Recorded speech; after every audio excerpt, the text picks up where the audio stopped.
L'image a fait le tour du monde. Félix Tshisekedi et Martin Fayulu face à face. Le président de l'ECD a réussi à avoir ces face-à-face après seulement quelques jours de sollicitations. Martin Fayulu a finalement eu gain de cause. Qu'est-ce qu'on peut retenir de cette rencontre? La proposition de la création d'un camp de la patrie. Une image longtemps jugée improbable s'est matérialisée au Palais de la Nation. Martin Fayulu, leader de l'opposition intransigeante depuis 2018, a été reçu par le président Félix Tshisekedi. Un tête-à-tête de plus de 2 heures qui pourrait bien marquer un tournant majeur dans la trajectoire politique de la République démocratique du Congo. 3 jours plus tôt, Fayulu avait lancé un appel solennel en faveur d'un échange direct avec le chef de l'État, évoquant la gravité de la crise sécuritaire dans l'Est. La balkanisation de notre pays que l'on redoute depuis 1960 n'est plus une menace lointaine. Et l'État marche à grands pas. Nous devons l'arrêter. Et pour cela, j'en appelle à un sursaut d'honneur et de responsabilité. Je veux vous voir. La réponse de la présidence ne s'est pas fait attendre.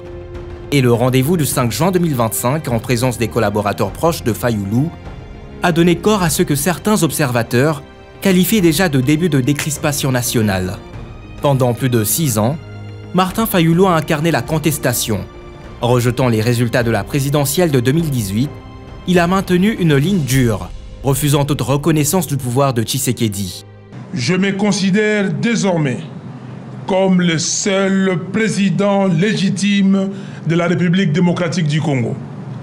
Dès lors, je demande au peuple congolais de ne pas reconnaître tout individu qui se prévaudrait illégitimement de cette qualité, ni obéir aux ordres qui émaneraient de lui. Son opposition n'était pas simplement politique, elle était existentielle. Que cette figure appelle aujourd'hui un front commun est donc hautement symbolique. Dans ses propos à la presse, Fayulu a proposé la création d'un camp de la patrie, appelant un pacte national pour contrer la dislocation de l'État congolais.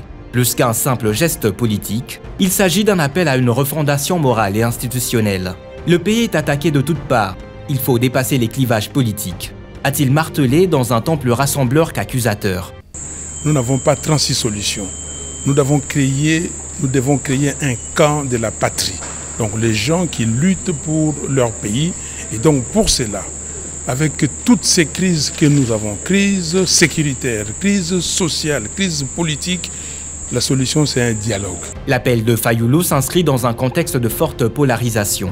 Aujourd'hui, le champ politique congolais se structure autour de 3 forces antagonistes. L'Union sacrée de la nation, plateforme présidentielle, forte d'une majorité parlementaire et institutionnelle. Ce camp semble ouvert à des alliances larges, y compris avec des figures naguère jugées infréquentables.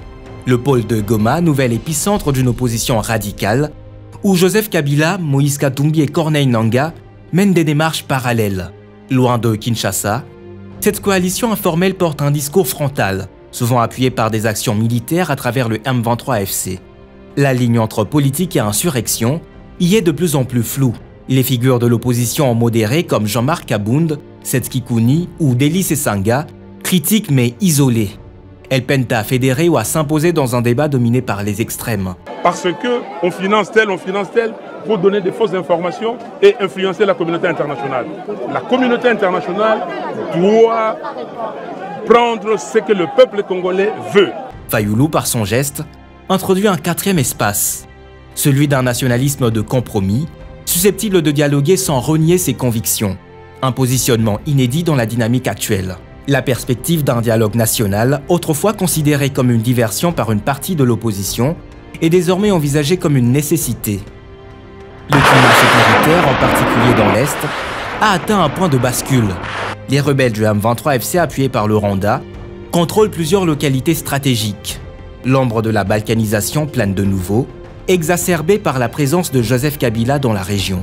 Je vous dis, il y a des Ouazalènes avec lesquels nous sommes qui ont été approchés par M. Kabila. Nous avons des preuves pour qu'ils puissent se retourner contre les pouvoirs et rejoindre la rébellion de l'AFC M23. Dans ce contexte, le mot dialogue ne résonne plus comme une manœuvre politicienne, mais comme une urgence républicaine. La SENCO et l'ECC, fortes de leur légitimité morale, ont proposé un pacte social réunissant forces politiques, société civile et église. Fayulu s'est fait leur relais auprès de Tshisekedi, qui, selon ses dires, aurait accueilli favorablement la démarche. Donc je lui ai demandé de tout faire pour rencontrer les évêques de la SENCO et les pasteurs de l'ECC pour discuter afin de voir ce pacte social qu'il propose, comment est-ce que nous pouvons le mettre en avant.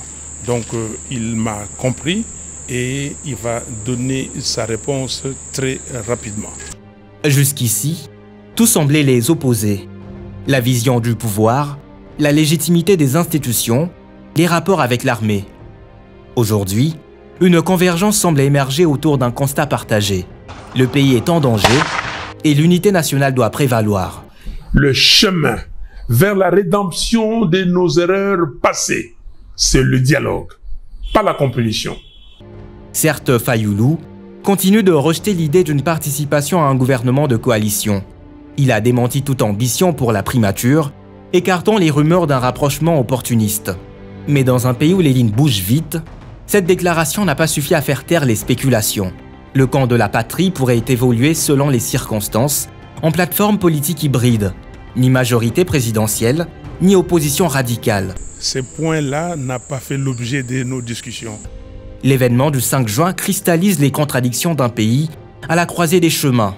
Une crise sécuritaire sans précédent dans l'Est, avec une implication avérée de puissances étrangères, des institutions affaiblies, en mal de légitimité populaire malgré une majorité écrasante, un peuple désabusé, oscillant entre résignation et colère sourde face à la pauvreté, l'inflation et les coupures de courant.